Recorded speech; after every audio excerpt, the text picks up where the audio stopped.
ಜ್ಯೋತಿಷ್ಯದಲ್ಲಿ ಶನಿ ದೇವನನ್ನು ಗ್ರಹಗಳ ನ್ಯಾಯದ ದೇವರು ಎಂದು ಕರೆಯಲಾಗುತ್ತದೆ. ಶನಿದೇವ ನಾವು ಮಾಡುವ ಕರ್ಮದ ಆಧಾರದ ಮೇಲೆ ಫಲ ನೀಡುತ್ತಾನೆ ಎಂದು ಹೇಳಲಾಗುತ್ತದೆ.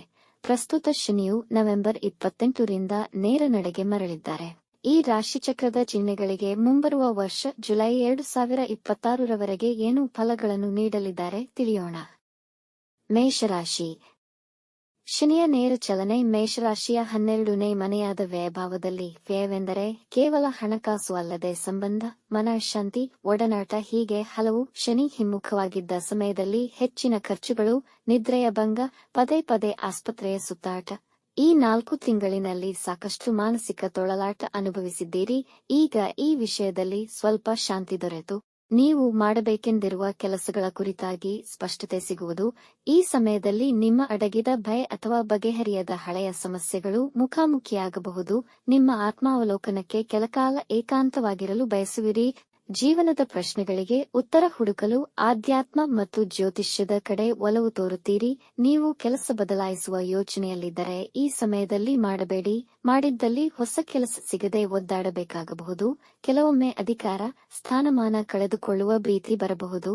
ಜೀವನದಲ್ಲಿ ಪ್ರತಿ ಅಂಶದಲ್ಲೂ ಕಷ್ಟಗಳು ಮತ್ತು ಅಡೆತಡೆಗಳಿರುತ್ತವೆ. ಶಿಸ್ತು, ಸಂಯಮ ಮತ್ತು ಪರಿಶ್ರಮದಿಂದ ನಿಮ್ಮ ಸಮಸ್ಯೆ ಮತ್ತು ಅಡೆತಡೆಗಳಿಂದ ಪರಿಹಾರ ಕಂಡುಕೊಳ್ಳುವಿರಿ.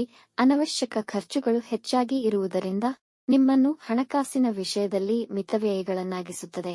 ವ್ಯಾಪಾರಸ್ಥರಿಗೆ ಸ್ವಲ್ಪ ನಷ್ಟಗಳ ಜೊತೆಗೆ ತಮ್ಮ ವಿರೋಧಿ ಜೊತೆ ಸ್ಪರ್ಧೆ ಎದುರಿಸಬೇಕಾಗಬಹುದು.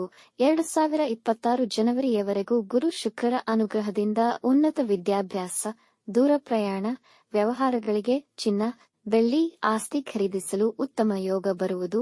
ಆದರೆ ಯಾವುದನ್ನೂ ಅತಿಯಾಗಿ ಖರೀದಿಸುವುದಾಗಲಿ ಹೆಚ್ಚು ಹಣ ಹೂಡಿಕೆ ಮಾಡದಿರುವುದು ಒಳಿತು. ಇಲ್ಲದಿದ್ದಲ್ಲಿ ಮುಂದಿನ ದಿನಗಳಲ್ಲಿ ಸಮಸ್ಯೆಯಾಗಬಹುದು. ಈ ಸಮಯದಲ್ಲಿ ಸಂಬಂಧಗಳಲ್ಲಿ ತಪ್ಪು ತಿಳುವಳಿಕೆ ಮತ್ತು ಒತ್ತಡವನ್ನು ಸೃಷ್ಟಿಸುತ್ತದೆ. ಆದರೂ ವಾತಾವರಣ ಉದ್ವಿಗ್ನಗೊಳ್ಳದೆ ಸ್ಥಿರವಾಗಿರುತ್ತದೆ. ಸಂಗಾತಿಯೊಡನೆ ಮಧುರ ಬಾಂಧವ್ಯದ ಕೊರತೆ ಇರುತ್ತದೆ. ಆದರೂ ಸಂಬಂಧಗಳ ಭಿನ್ನ ಅಂಶಗಳ ಕಡೆ ಗಮನಹರಿಸುವ ಅವಕಾಶವಿರುತ್ತದೆ. ನಿಮ್ಮ ಕೆಲಸವು ಸಮಯಕ್ಕೆ ಸರಿಯಾಗಿ ಪೂರ್ಣಗೊಳ್ಳುವುದಿಲ್ಲ.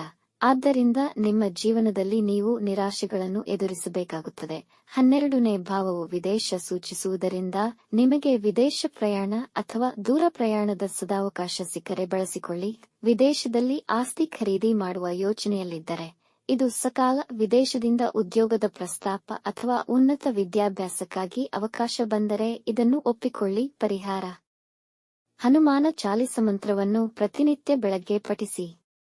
ಓಂ ಶಂ ಶನೇಶ್ಚರಾಯ ನಮಃ ಮಂತ್ರವನ್ನು 108, 54 ಅಥವಾ 21 ಬಾರಿ ಸೂರ್ಯಾಸ್ತದ ನಂತರ ಪಠಿಸಿ. ಶನಿದೇವರ ಕೃಪೆಗಾಗಿ ಇದನ್ನು ನಿಮ್ಮ ಸಾಡೆ ಮುಗಿಯುವ ತನಕ ಹೇಳಿಕೊಳ್ಳಿ. ನಿಮಗೆ ಶನಿದಶೆ ಅಥವಾ ಶನಿ ಭುಕ್ತಿ ನಡೆಯುತ್ತಿದ್ದರೆ ಶನಿದೇವರ ದರ್ಶನ ಮಾಡಿ. ಚಳಿಗಾಲ ಬಡವರಿಗೆ ಕಂಬಳಿ ದಾನ ಮಾಡಿ. ವೃಷಭ ರಾಶಿ. ವೃಷಭ ರಾಶಿಯಲ್ಲಿ ಶನಿಯ ನೇರ ಚಲನೆ 11ನೇ ಮನೆಯಲ್ಲಿ. ನಿಮ್ಮಲ್ಲಿ ಚೈತನ್ಯ ಮತ್ತು ಆತ್ಮವಿಶ್ವಾಸ ಹೆಚ್ಚಾಗುವುದು, ಉತ್ಸಾಹ ತುಂಬಿರುವುದು. ಹಾಗಾಗಿ ನಿಮ್ಮ ಕೆಲಸ ಕಾರ್ಯಗಳಲ್ಲಿ ಹೆಚ್ಚಳಿಕೆ ಇರುವುದು. ಸಾಮಾಜಿಕ ವಲಯದಲ್ಲಿ ಹೆಚ್ಚಿನ ಬದ್ಧತೆ ಮತ್ತು ಜವಾಬ್ದಾರಿಯನ್ನು ತೆಗೆದುಕೊಳ್ಳುವಂತೆ ಪ್ರೇರೇಪಿಸುತ್ತದೆ. ನಿಮ್ಮ ವ್ಯಕ್ತಿಗತ ಜೀವನ ಮತ್ತು ನಿಮ್ಮ ಕೆಲಸವನ್ನು ಶಿಸ್ತು ಬದ್ಧಾಗಿ ಪಾಲಿಸುವ ಕಡೆ ಹೆಚ್ಚು ಗಮನ ವಹಿಸುತ್ತೀರಿ. ನಿಮ್ಮ ಶತ್ರುಗಳು ನಿಮ್ಮನ್ನು ಏನು ಮಾಡಲಾರರು. ಆಡಳಿತಾತ್ಮಕ ಹುದ್ದೆ ಅಥವಾ ವೃತ್ತಿಯಲ್ಲಿ ಒಳ್ಳೆಯ ಸ್ಥಾನಮಾನ, ಅದರೊಂದಿಗೆ ಹೆಚ್ಚಿನ ಜವಾಬ್ದಾರಿ ಪ್ರಾಪ್ತವಾಗುತ್ತದೆ. ಅಂದರೆ ಪದೋನ್ನತಿಯೊಂದಿಗೆ ಹೆಚ್ಚಿನ ಸಂಭಾವನೆ ದೊರೆಯುವ ಅವಕಾಶವಿದೆ. ವ್ಯಾಪಾರದ ಗತಿಯು ಸ್ವಲ್ಪ ಮಂದವಾಗಿದ್ದರೂ ಹೆಚ್ಚಿನ ಲಾಭಗಳನ್ನು ಪಡೆಯುವ ಅಪಾರ ಅವಕಾಶಗಳು ಒದಗಿ ಬರುತ್ತದೆ. ವೈಯಕ್ತಿಕ ಜೀವನದಲ್ಲಿ ಗೆಳೆಯರ ಸಹಾಯ ಲಭ್ಯವಿದೆ. ವಿವಾಹಿತರು ಭಾವನಾತ್ಮಕವಾಗಿ ಮತ್ತು ಆಂತರಿಕವಾಗಿ ಒಬ್ಬರನ್ನೊಬ್ಬರು ಚೆನ್ನಾಗಿ ಅರಿತುಕೊಳ್ಳುವರು. ವ್ಯಾಪಾರಸ್ಥರಿಗೆ ತಮ್ಮ ವ್ಯಾಪಾರ ವಿಸ್ತರಿಸಲು ತುಂಬಾ ಉತ್ತಮವಾಗಿದೆ. ಹೊಸ ವಿಧಾನಗಳನ್ನು ಬಳಸುವಿರಿ. ಆಸ್ತಿ ವಿಷಯಗಳಲ್ಲಿ ಸಮಸ್ಯೆಗಳಿಂದ ಬಳಲುತ್ತಿದ್ದರೆ ಈ ಸಮಯದಲ್ಲಿ ಪರಿಹಾರ ದೊರೆಯುವುದು. ವಿದ್ಯಾರ್ಥಿಗಳು ಉತ್ತಮವಾಗಿ ನಿರ್ವಹಿಸುವರು. ಶೇರ್ ಮಾರ್ಕೆಟ್ ಸ್ಪೆಕ್ಯುಲೇಷನ್ಗೆ ಸಂಬಂಧಿಸಿದವರಿಗೆ ಲಾಭ. ಸ್ಟಾರ್ಟ್ ಅಪ್ ಕಂಪನಿಗಳು ಹೊಸ ವಿಚಾರಗಳಿಂದ ತಮ್ಮ ಉದ್ಯಮ ಮಾಡಬಯಸುವವರಿಗೆ ಉತ್ತಮವಿದೆ. ಪ್ರೇಮ ಸಂಬಂಧಗಳು ಪ್ರಾರಂಭವಾಗಲು ಮತ್ತು ಪ್ರೇಮಿಗಳಿಗೆ ಇದನ್ನು ವಿವಾಹಕ್ಕೆ ಮುಂದುವರಿಸಲು ಸಮಯ ಅನುಕೂಲಕರವಾಗಿದೆ. ಕಿರಿಯ ಸಹೋದರರಿಗೆ ನಿಮ್ಮಿಂದ ಒಳ್ಳೆಯದಾಗುವುದು. ಶನಿಯು ಜಾತಕದಲ್ಲಿ ಅಶುಭ ಸ್ಥಿತಿಯಲ್ಲಿದ್ದರೆ ಸೋಂಬೇರಿತನ ಹೆಚ್ಚಾಗುವುದು. ಸಣ್ಣ ಪುಟ್ಟ ಆಕ್ಸಿಡೆಂಟ್ನಿಂದ ಗಾಯಗಳಾಗುವ ಸಾಧ್ಯತೆ ಇದೆ. ಮನಸ್ಸು ಅಶಾಂತವಿರುವುದು. ತಾಯಿ ಆರೋಗ್ಯದಲ್ಲಿ ವ್ಯತ್ಯಾಸವಾಗಬಹುದು. ಮಕ್ಕಳಿಗೆ ಟೆನ್ಷನ್ ಆಗುವ ಸಾಧ್ಯತೆ ಇದೆ. ಗರ್ಭಿಣಿ ಸ್ತ್ರೀಯರು ಹೆಚ್ಚಿನ ಗಮನ ವಹಿಸಬೇಕು. ವಿದ್ಯಾರ್ಥಿಗಳು ಹೆಚ್ಚಿನ ಫೋಕಸ್ ಮಾಡಬೇಕಾಗುವುದು.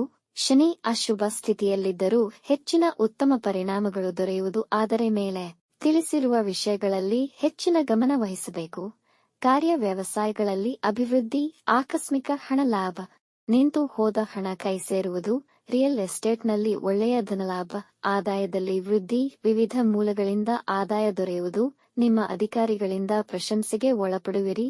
ಸಾಮಾಜಿಕ ಕಾರ್ಯ, ನೆಟ್ವರ್ಕಿಂಗ್ಗೆ ಸಂಬಂಧಿಸಿದ ವಿಷಯಗಳಲ್ಲಿ ಒಳ್ಳೆಯ ಧನಲಾಭವಾಗುವುದು. ಧರ್ಮ ಕಾರ್ಯಗಳಲ್ಲಿ ಪಾಲ್ಗೊಳ್ಳುತ್ತೀರಾ. ಬಾಕಿ ಉಳಿದ ಕೆಲಸಗಳು ಪೂರ್ಣಗೊಳ್ಳುವುದು. ನಿಮ್ಮ ಶತ್ರುಗಳು ದೂರ ಉಳಿಯುವರು. ಕೊನೆಯದಾಗಿ ನಿಮ್ಮ ಶಿಸ್ತು ಮತ್ತು ಬದ್ಧತೆಯನ್ನು ನಿಮ್ಮ ವೃತ್ತಿಯಲ್ಲಿ ಅಳವಡಿಸಿಕೊಂಡರೆ ಹಂತ ಹಂತವಾಗಿ ನೀವು ಆರ್ಥಿಕ ಅಭಿವೃದ್ಧಿ ಹೊಂದುವಿರಿ ಮತ್ತು ನೀವು ಪಟ್ಟ ಕಷ್ಟಕ್ಕೆ ಫಲ ಸಿಗುವುದು. ನೀವು ಆಡುವ ಮಾತಿನ ಮೇಲೆ ಎಚ್ಚರವಿರಲಿ. ಹೆಚ್ಚಿನ ಒಳ್ಳೆಯ ಫಲಿತಕ್ಕಾಗಿ ಶನಿವಾರ ಮತ್ತು ಮಂಗಳವಾರ ಹನುಮಂತನ ದರ್ಶನ ಮಾಡಿ. ನಿತ್ಯ ಓಂ ಶಂ ಶನೈಶ್ಚರಾಯ ನಮಃ 108 ಬಾರಿ ಸೂರ್ಯಾಸ್ತದ ನಂತರ ಹೇಳಿಕೊಳ್ಳಿ. ಮಿಥುನ ರಾಶಿಯ ಫಲ. ಶನಿಯ ಚಲನೆ ಮಿಥುನ ರಾಶಿಯಲ್ಲಿ 10ನೇ ಸ್ಥಾನಕ್ಕೆ ನೇರವಾಗಿ ಬರಲಿದ್ದಾರೆ. ಇದು ವೃತ್ತಿ, ಗೌರವ, ಸ್ಥಾನಮಾನ, ಸಾಮಾಜಿಕ ಜೀವನ ಮತ್ತು ಅಧಿಕಾರಗಳನ್ನು ಸೂಚಿಸುತ್ತದೆ. ಈ ಸ್ಥಾನವು ಲಾಭ ತರುತ್ತದೆ, ಆದರೆ ಇದು ನಿಮ್ಮ ಹೆಚ್ಚಿನ ಪರಿಶ್ರಮ ಮತ್ತು ದುಡಿಮೆಯಿಂದ ಮಾತ್ರ ಸಾಧ್ಯ. ನಿಮಗೆ ಹೊಸ ಅವಕಾಶಗಳನ್ನು ತರುತ್ತದೆ. ನಿಮ್ಮ ಕುಟುಂಬ ಜೀವನವು ಸಂತೋಷ ಮತ್ತು ಶಾಂತಿಯುತವಾಗಿರುತ್ತದೆ. ನಿಮ್ಮ ಗಮನ ವೃತ್ತಿಯ ದೀರ್ಘಕಾಲದ ಗುರಿಯ ಸಾಧನೆಗೆ ಸಾಂಪ್ರದಾಯಿಕವಲ್ಲದ ವಿಧಾನ ಅನುಸರಿಸುತ್ತೀರಿ. ನಿಮಗೆ ಕೆಲಸದ ಜವಾಬ್ದಾರಿ ಮತ್ತು ಒತ್ತಡಗಳು ಹೆಚ್ಚುತ್ತವೆ. ನಿಮ್ಮ ಆರ್ಥಿಕ ಪರಿಸ್ಥಿತಿ ಸ್ಥಿರವಾಗಿದ್ದು ಯಾವುದೇ ದೊಡ್ಡದಾದ ಹಣಕಾಸಿನ ಸಮಸ್ಯೆಗಳು ಇರುವುದಿಲ್ಲ. ಆದರೆ ಆಕಸ್ಮಿಕ ಹಣದ ಮುಗ್ಗಟ್ಟು ಅಥವಾ ಸವಾಲುಗಳಿಗೆ ಸಿದ್ಧರಿರುವುದು ಉತ್ತಮ. ನಿಮ್ಮ ಮೇಲಾಧಿಕಾರಿ ಮತ್ತು ಉನ್ನತ ಅಧಿಕಾರಿಗಳ ಜೊತೆ ಒಳ್ಳೆಯ ಸಂಬಂಧ ಬೆಳೆಸಿಕೊಳ್ಳುವುದರ ಜೊತೆಗೆ ನಿಮ್ಮ ವೃತ್ತಿಯ ನಿರೀಕ್ಷೆಗಳು ಮತ್ತು ಅದರ ಅಭಿವೃದ್ಧಿಯನ್ನು ಅವರೊಂದಿಗೆ ಚರ್ಚಿಸಿ ಸಹಾಯ ಮತ್ತು ಹೆಮ್ಮೆಗೆ ಪಾತ್ರರಾಗುತ್ತೀರಿ. ಉನ್ನತ ಶಿಕ್ಷಣದಲ್ಲಿ ಸಫಲತೆ ಸಿಗುವುದು. ವೃತ್ತಿ ಜೀವನದಲ್ಲಿ ನೀವು ಪಾಲಿಸಿಕೊಂಡ ಶಿಸ್ತಿನ ಕ್ರಮ ಮತ್ತು ರಚನಾತ್ಮಕ ಪ್ರಯತ್ನಗಳಿಗೆ ವೃತ್ತಿಯಲ್ಲಿ ಏಳಿಗೆಯನ್ನು ಮತ್ತು ನೀವು ಪಟ್ಟ ಪರಿಶ್ರಮಕ್ಕೆ ಫಲಿತ ದೊರೆಯಲಾರಂಭವಾಗುವುದು. ಸಂಭಾವ್ಯವಾಗಿ ಅದು ಪ್ರಮೋಷನ್ ಅಥವಾ ಹೆಚ್ಚಿನ ಜವಾಬ್ದಾರಿಗಳಿಗೆ ಅವಕಾಶ ಮಾಡಿಕೊಡಬಹುದು. ಇಂಪೋರ್ಟ್ ಎಕ್ಸ್ಪೋರ್ಟ್ ವ್ಯವಹಾರಕ್ಕೆ ಸಂಬಂಧಿಸಿದ ಉದ್ಯೋಗದಲ್ಲಿದ್ದರೆ ವೃದ್ಧಿಯಾಗುವುದು. ವಿದೇಶಿ ವ್ಯವಹಾರಗಳಲ್ಲಿ ತೊಡಗಿರುವವರಿಗೆ ಸಫಲತೆ ಸಿಗುವುದು. ದೂರ ಪ್ರಯಾಣ ಮಾಡುವಿರಿ.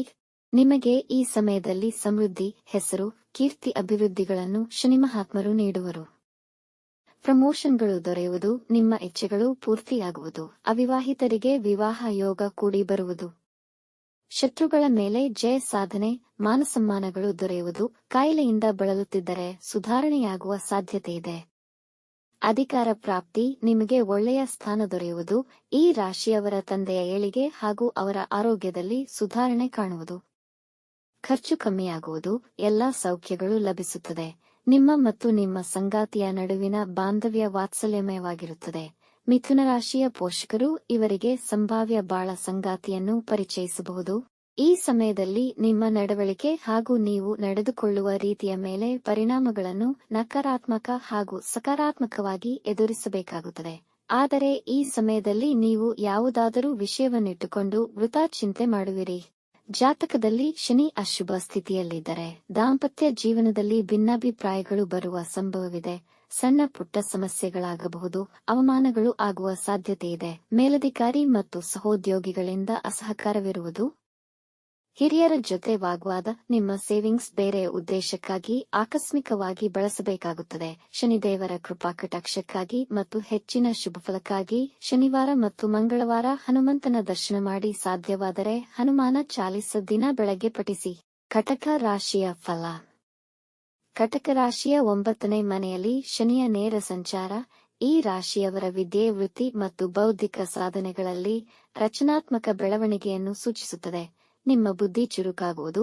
ತತ್ವಶಾಸ್ತ್ರ, ಮನೋವಿಜ್ಞಾನ, ಇತಿಹಾಸ ಮತ್ತು ನ್ಯಾಯಾಂಗ ವಿಷಯಗಳಲ್ಲಿ ಹೆಚ್ಚಿನ ವಿದ್ಯಾಭ್ಯಾಸಕ್ಕಾಗಿ ಪ್ರಯತ್ನಿಸುವವರಿಗೆ ಇದು ಒಳ್ಳೆಯ ಸಮಯ. ಹಣಕಾಸಿನ ಪರಿಸ್ಥಿತಿ ದೃಢವಾಗಿರುತ್ತದೆ. ಉತ್ತಮ ಲಾಭವನ್ನು ತರುತ್ತದೆ. ಹೊಸ ವ್ಯವಹಾರ ಮಾಡುವಿರಿ. ಒಂದಕ್ಕಿಂತ ಹೆಚ್ಚು ಆದಾಯದ ಮೂಲಗಳು ಉದ್ಭವಿಸಬಹುದು. ಶನಿಯ ನೇರ ಚಲನೆಯಿಂದ ನೀವು ವಿದೇಶಕ್ಕೆ ಹೋಗುವ ಸಾಧ್ಯತೆಗಳು ಇವೆ. ನವಮದ ಶನಿಯು ಭಾಗ್ಯವನ್ನು ನೀಡಲಿದ್ದಾರೆ. ರಹಸ್ಯ ರೀತಿಯಲ್ಲಿ ಹಣ ಸಿಗಲಿದೆ. ಪಿತ್ರಾರ್ಜಿತ ಆಸ್ತಿಯು ಲಭ್ಯವಾಗುವುದು. ನೀವು ನಿಮ್ಮ ಕೆಲಸ ಕಾರ್ಯಗಳನ್ನು ವ್ಯವಸ್ಥಿತವಾಗಿ ಮತ್ತು ಧ್ಯೇಯಗಳನ್ನಿಟ್ಟುಕೊಂಡು ಮಾಡುವಿರಿ. ನಿಮ್ಮ ಬಾಕಿ ಉಳಿದ ಪ್ರಯತ್ನಗಳನ್ನು ಪುನರ್ಜೀವನಗೊಳಿಸಲು ಹೆಚ್ಚಿನ ಅವಕಾಶ ದೊರೆಯುತ್ತದೆ. ಸ್ವಂತ ಮನೆ ಖರೀದಿಸುವ ಯೋಗವಿದೆ. ಉನ್ನತ ವಿದ್ಯಾಭ್ಯಾಸ ಮತ್ತು ಆಧ್ಯಾತ್ಮಿಕ ಪಯಣಕ್ಕೆ ಬೇಕಾದ ಜ್ಞಾನವನ್ನು ಶನಿ ದಯಪಾಲಿಸುವರು. ನಿಮಗೆ ಆಧ್ಯಾತ್ಮ, ಧರ್ಮ ಮತ್ತು ಸಕಾರಾತ್ಮತೆಯ ಬಗ್ಗೆ ತಾತ್ಕಾಲಿಕ ನಿರಾಶಾಭಾವವು ಬೆಳೆಯಬಹುದು. ಕಾಲ ಕಳೆದಂತೆ ನಿಮ್ಮ ಒಲವು ಆಧ್ಯಾತ್ಮ ಮತ್ತು ಧರ್ಮದ ಕಡೆ ವಾಲುವುದಲ್ಲದೆ ಅದರ ಸತ್ವವನ್ನು ಅರಿಯಲು ಆಧ್ಯಾತ್ಮಿಕ ಗುರು ಹಿರಿಯರು ವಿದ್ವಾನರ ಜೊತೆ ತಮ್ಮ ಕಾಲಾವಧಿಯನ್ನು ಕಳೆಯುತ್ತೀರಿ. ಲೋಹ, ಕಟ್ಟಿಗೆ, ಶರಾಬು, ಎಣ್ಣೆ, ಚರ್ಮ ಮತ್ತು ಕನ್ಸ್ಟ್ರಕ್ಷನ್ ಕೆಲಸಗಳನ್ನು ಮಾಡುತ್ತಿರುವವರು ಒಳ್ಳೆಯ ಫಲಗಳನ್ನು ನಿರೀಕ್ಷಿಸಬಹುದು. ಇಂಪೋರ್ಟ್ ಎಕ್ಸ್ಪೋರ್ಟ್ ವ್ಯವಹಾರದಲ್ಲಿ ಅತ್ಯಂತ ಶುಭ ಫಲವಿದೆ. ಈ ರಾಶಿಯ ಜನರಿಗೆ ಹೆಚ್ಚಿನ ಧನಲಾಭವಾಗಲಿದೆ. ಕಳೆದ ಸಮಯದಲ್ಲಿ ನೀವು ಸಾಕಷ್ಟು ತೊಂದರೆಗಳನ್ನು ಎದುರಿಸಿದ್ದೀರಿ. ಶನಿ ದೇವ ನಿಮಗೆ ಶುಭ ಫಲಿತಾಂಶಗಳನ್ನು ನೀಡಲಿದ್ದಾರೆ. ಈ ಸಮಯದಲ್ಲಿ ನಿಮ್ಮ ಧಾರ್ಮಿಕ ಪ್ರವಾಸಗಳು ಯಶಸ್ವಿಯಾಗುತ್ತವೆ ಮತ್ತು ನೀವು ವಿದೇಶಕ್ಕೆ ಹೋಗಲು ಸಹ ಅವಕಾಶವನ್ನು ಪಡೆಯಬಹುದು. ಅದು ಉನ್ನತ ವಿದ್ಯಾಭ್ಯಾಸ ಅಥವಾ ಉದ್ಯೋಗ ನಿಮಿತ್ತವಿರಬಹುದು. ಈ ಸಮಯದಲ್ಲಿ ಸ್ವಲ್ಪ ಆತ್ಮವಿಶ್ವಾಸದ ಕೊರತೆ ಉಂಟಾಗಬಹುದು. ಇದರಿಂದಾಗಿ ನಿಮ್ಮ ವೃತ್ತಿಯಲ್ಲಿ ಹಾಗೂ ಮೇಲಧಿಕಾರಿಗಳ ಜೊತೆ ದೊಡ್ಡ ಅಡಚಣೆ ಮತ್ತು ಅಡೆತಡೆಗಳು ಉಂಟಾಗಬಹುದು. ಹಾಗಾಗಿ ಯಾವುದೇ ಕೆಲಸವನ್ನು ವಿಶ್ಲೇಷಣೆ ಮತ್ತು ಸರಿಯಾದ ನಿರ್ವಹಣೆಯಿಂದ ವೃತ್ತಿಯಲ್ಲಿ ಉನ್ನತಿ ಕಾಣುತ್ತೀರಿ. ನಿಮ್ಮ ಮಾತು ಮತ್ತು ನುಡಿಗಳ ಮೇಲೆ ನಿಗಾ ವಹಿಸಬೇಕು, ಏಕೆಂದರೆ ನಿಮ್ಮ ಕಿರಿಯ ಒಡನಾಡಿಗಳೊಂದಿಗೆ ವಾದ ವಿವಾದಗಳು ಏರ್ಪಡಬಹುದು. ನಿಮ್ಮ ಸಂಗಾತಿಯೊಂದಿಗೆ ಒಳ್ಳೆಯ ಸಮಯವನ್ನು ಕಳೆಯುತ್ತೀರಿ ಮತ್ತು ಅವರಿಂದ ನಿಮಗೆ ಬೇಕಾದ ಸಹಾಯವನ್ನು ಪಡೆಯುತ್ತೀರಿ. ಒಟ್ಟಾರೆ ಶನಿಯು ನಿಮಗೆ ಎಲ್ಲ ರೀತಿಯಲ್ಲೂ ಶುಭವನ್ನು ಕರುಣಿಸಲಿ. ಹೆಚ್ಚಿನ ಒಳ್ಳೆಯ ಫಲಿತಕ್ಕಾಗಿ ಪ್ರತಿ ಶನಿವಾರ ಅರಳಿ ಮರಕ್ಕೆ ನೀರು ಹಾಕಿ ಸಾಸಿವೆ ಎಣ್ಣೆಯ ದೀಪವನ್ನು ಮರದ ಬಳಿ ಹಚ್ಚಿ. ವೀಕ್ಷಿಸಿದ ತಮಗೆ ಧನ್ಯವಾದಗಳು. ಮಾಹಿತಿ ಇಷ್ಟವಾಗಿದ್ದಲ್ಲಿ ನಮ್ಮ ಚಾನಲ್ ಅನ್ನು ಸಬ್ಸ್ಕ್ರೈಬ್ ಮಾಡಿ, ಲೈಕ್ ಮತ್ತು ಶೇರ್ ಮಾಡಿ. ತಪ್ಪದೆ ಬೆಲ್ ಐಕಾನ್ ಪ್ರೆಸ್ ಮಾಡಿ.